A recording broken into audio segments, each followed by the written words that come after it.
Welcome to Mother 3 Frog by Frog. You are listening to Frog number 5. It's getting hot in here.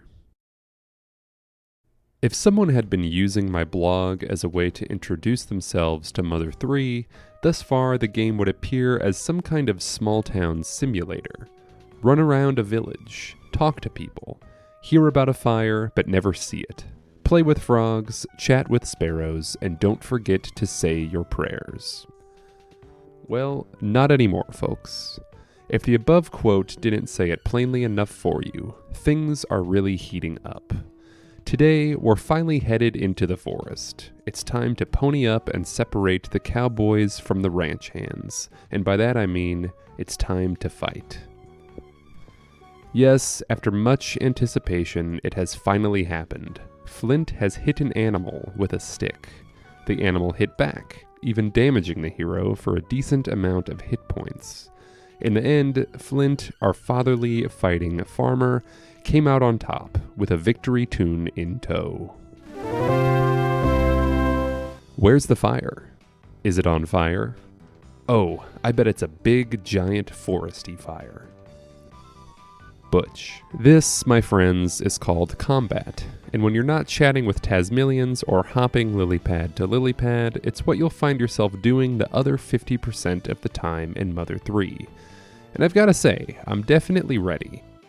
As much as I love the non-combative portions of Mother 3, and as much as playing Frog by Frog has helped me to appreciate them even more, I'm definitely ready to do something new. I'm definitely ready to start fighting. Though, as always, that's not all that I'd like to talk about today. We have more Tasmanians to meet, some music to talk about, some fire to look at. Maybe that's where we should start. How's that fire doing? Was Brenda right? Is the whole thing just some hoax? To the forest. With no more time to spare, Flint and Thomas leave the prayer sanctuary. After looking at myself in the mirror, I went right into the forest. After talking to some other Tasmanians, of course. Look, like I said a few posts back, we're in a hurry, but we're not really in a hurry. And hey, maybe someone hanging around outside the forest is going to want to help out. I'm not so confident that Thomas is exactly made for combat, and in my defense, my play sessions are so short, so I like to take my time. If you only got to play Mother 3 in 7-minute bursts, you'd also delay running into the Sunshine Forest. I know that only I can prevent forest fires, but let's not pretend that this thing hasn't been burning for about 3 frogs now. Anyway, the group outside the forest is not exactly Tasmania's cream of the crop, but as usual, there are some designs and some lines to enjoy. Like Nan from last week, I love that guys like Ollie genuinely seem to want to help out. I can be useful too, you know, says Ollie. I'm not just some annoying onlooker. So many people in Tasmania are just as ready as Flint to step up and be the hero, even if it's only in their own way. I like getting to see where Ollie's intentions lay. I guess it's possible that if actually pressured, Ollie could fold like Jackie back at the Yaddo Inn, but that's the difference, isn't it? Jackie's about a half a mile from here. Ollie's at the mouth of the forest. Maybe, in an alternate reality, there's a different version of Mother 3 where Ollie joins the party and really helps out, getting a chance to show his worth. Though there's also Butch, who, despite being close to the fire, still can't help but sensationalize it like the gossiping women. I've always really liked this as well, and I tend to enjoy Butch throughout the story as a background character. Tasmania is so unaccustomed to disaster that there's a literal spectacle to it. Butch wants a front row seat, and I can't blame him. He's never seen anything like this before. And last but not least of our new faces is the tuxedoed Ed, who appears immediately thankful that Flint is on the scene. Ed's design has always reminded me of the real dressed-up NPCs from Earthbound, and I love what he contributes to Tasmania's mishmash of styles. Butch and Flint could easily belong in a Western film, Ed and Ollie could be on their way to an office job, and Thomas... I'm not sure what Thomas is even wearing, to be honest with you.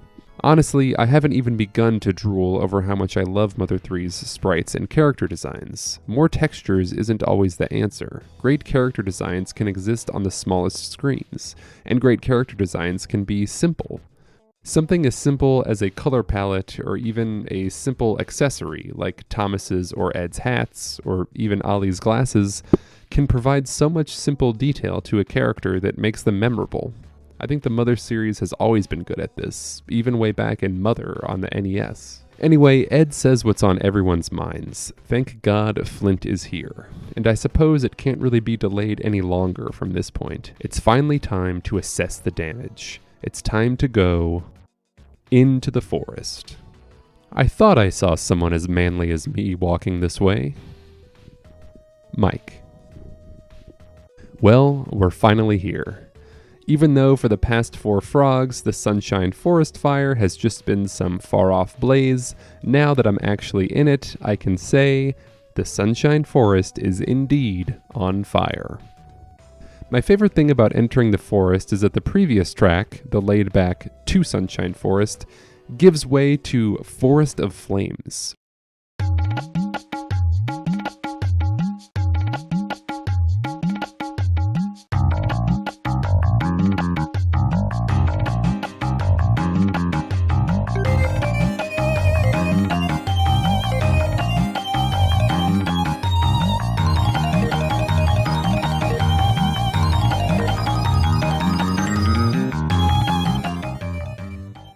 Which starts with a quick drum beat, a simmer of a bass line, then a frantically paced pig mask army motif. The drums alone, with the plumes of smoke floating overhead, establish such a tangible change in tone that I'm always immediately thinking, oh yeah, something really serious is going on right now. I forgot because I've been opening presents and talking to frogs. And come on, this song is pretty amazing. It's wily, it's fun, it lights a fire under your spurs and confirms that no one has been exaggerating. It's going to get chaotic in here. There's even a weird excitement to the song, probably from the great bass line, that works as an accompaniment to both the search for lighter and fuel, as well as the first instances of real combat in the game thus far.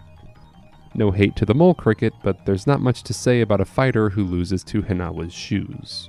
Which, by the way, I haven't even touched upon the fact that, like Leader's bell punctuating the previous track, this time around we can hear a knocking in the background, which is actually Matt banging on the door of Isaac's cabin. I don't care what anyone says, I'm gonna freak out as much as I want. This song sounds like it's on fire. This whole sequence is amazing. Plus, the added tension of Matt's knocking in the background is such a great idea. Sometimes I notice that simply making a scene a little busier is an amazing way to add tension. Kind of like that scene at the end of Boogie Nights when like 4 characters have guns and that one guy is throwing firecrackers around the room. There's texture and there's tension and it all comes together to make the stakes super clear. Anyway, I again have to praise the design of Mother 3 in terms of its simple but effective work with color. Okay, so I've never been in a forest that's burning to the ground, and in this first area we're not even to the worst of it yet, but I like how the light is brighter than the village. The grass is bluish now, lightening from its darkened purple, while still remaining smoky. It's all just simple color work, with a few clouds of smoke floating overhead to add to the effect, but if you haven't picked up on this already, I believe God is in the details, and Mother 3 is made up of a million little good ideas. I also kind of love Mike, a new Tasmillion who's just standing around and handing out cookies. He's also wearing an amazing multicolored hat and a green jacket, and I'm not sure someone has ever walked into a forest fire more fashionably. And let's face it, going into a burning forest is scary, and if you had to do it in real life, it'd be pretty comforting to know there's someone nearby and well-dressed to give you a cookie. Actually, Mike will give you 3 of his slightly unclean and not very tasty cookies if you keep talking to him, which is amazing. I've always wondered how Mike managed to get past Ed when other, more able-bodied Tasmillions were trying to push past him, but honestly, Mike is a bit of a kooky old coot, as we will see more of later on, so I'll leave him here for now. I guess it's a good time to start looking for lighter and fuel. It'd be a shame if anything got in my way. Swooping down from a tree, the first real enemy of the game attacks, with a great battle theme to go along with it.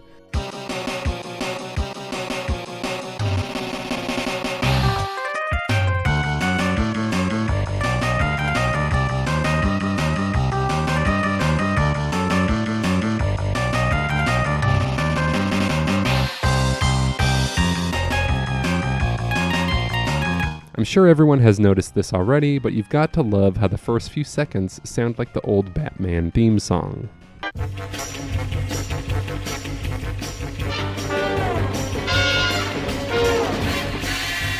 Mr. Batty is a simple combat encounter. You press A until you win. The best part of this encounter, and all of the early encounters that he's present for, is that Thomas will do things like run around and get nervous. I also recently watched a pretty amazing video which details how the developers made the psychedelic backgrounds in Earthbound. I don't know if, and I don't think the process was the same for Mother 3, but if you're fans of the backgrounds like I am, give that video a watch. I know I've said this in a different post, but the psychedelic backgrounds are one of my favorite things about Earthbound and Mother 3. I have nothing against how this fight would be portrayed in other RPGs, which would probably include a few different Sunshine Forest backgrounds. Maybe they'd even show Flint and the Bat fighting underneath the tree. But I like the psychedelic backgrounds because in any RPG, eventually those repeated backgrounds become invisible, and if something is going to become routine to look at over and over, it's nice for it to be a moving, grooving, colorful backdrop, at least in my opinion. For a long time, battles in the Pokemon series took place on a white backdrop, with only the sprites of the Pokemon themselves being represented. And Pokemon outsold every other RPG in the world a few times over, so I don't think RPGs need a one-to-one presentation between the battle and the setting in order to be successful. I'm sure I'll revisit this idea as we go, but I wanted to point out for now that yes, I'm a big fan of the psychedelic backgrounds, and I don't think there's anything lost by using them. As for fighting itself, the Mother 3 combat interface is pretty simple.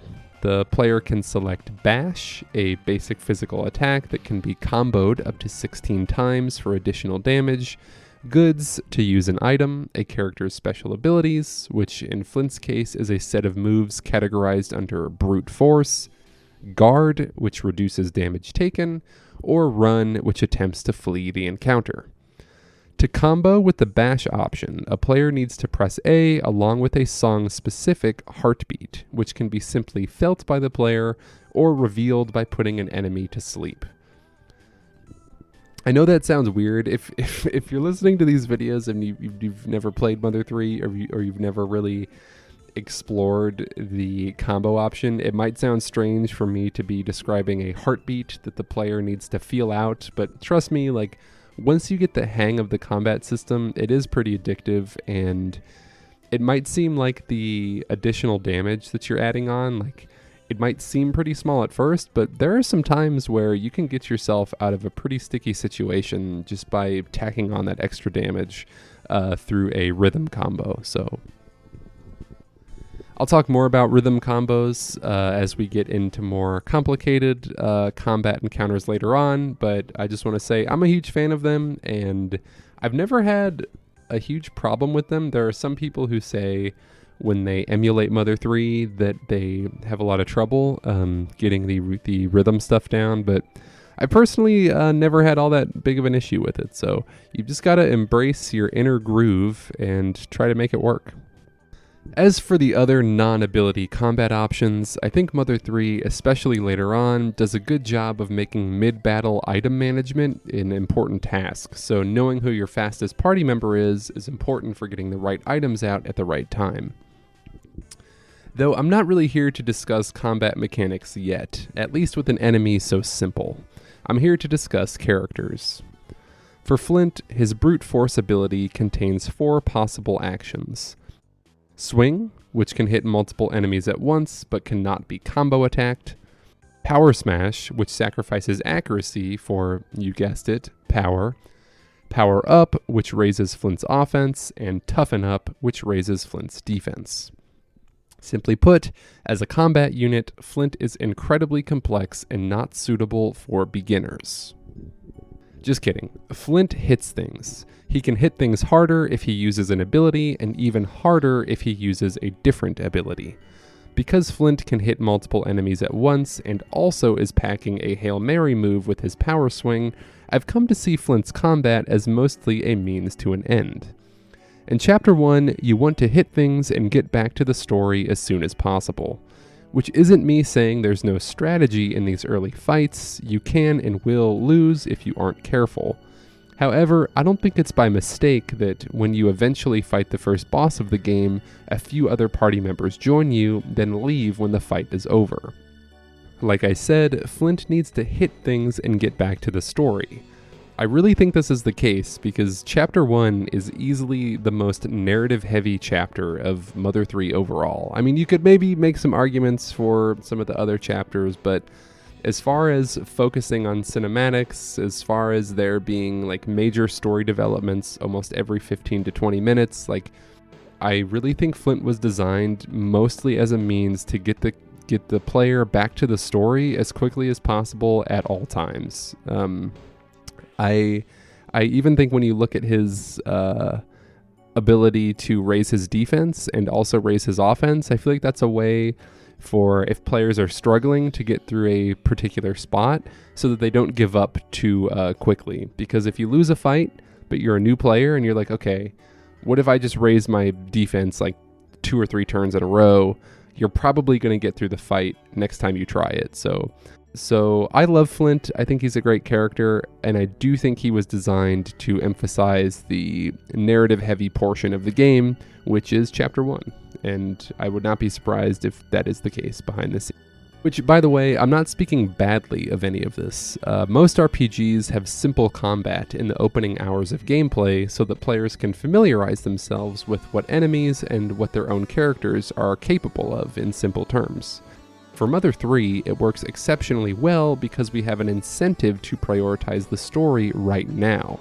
Mashing and bashing your way through straightforward encounters is exactly what it should feel like. We did say we were in a hurry, didn't we? Flint, right now in the story, should be running through the forest, smacking things aside with his stick. If the character finds themselves mashing the A button to get through these encounters, I think that's exactly how it should feel. I'll go a step farther and say that Flint is a cool character to play as in Chapter 1 because of his limitations as a party member.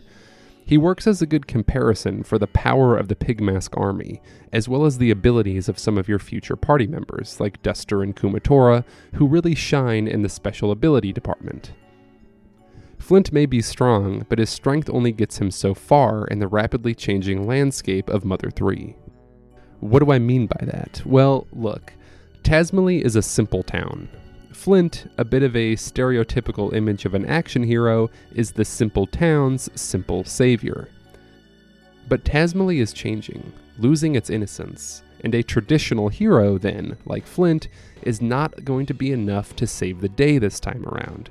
Whatever is attacking is much more powerful, much more sinister than a strong man and a stick. But I'm definitely getting ahead of myself here, so I won't say much more for now, because I'm saving my character commentary on Flint for much later in Chapter 1. For now, I'll bring everything back around and say, Flint hits stuff, and he's good at it. That's what he does. Unfortunately for me, a Mother 3 prize fighter in training, that's all the fighting I get to do for today. After that fight, I finally find the source of the knocking, which, as I pointed out earlier, is Matt knocking on Isaac's door. I also check a nearby sign that tells me to beware of poisonous snakes, but it also adds, there should be antidotes somewhere around here. Foreshadowing for next time? Stick around to find out. Or if you've already played the game, bear with me. I need to drum up suspense somehow, you know. Actually, here's some real suspense for you. The next frog is near a locked cabin and an unopened gift box. What could be inside? Who is Isaac and where is he? Who is Matt and how does he get his afro to look so good? Will Thomas save the day? Will the frogs revolt and fight alongside us? All of these questions and more will be answered next time, so I'll see you then. Take care of yourself.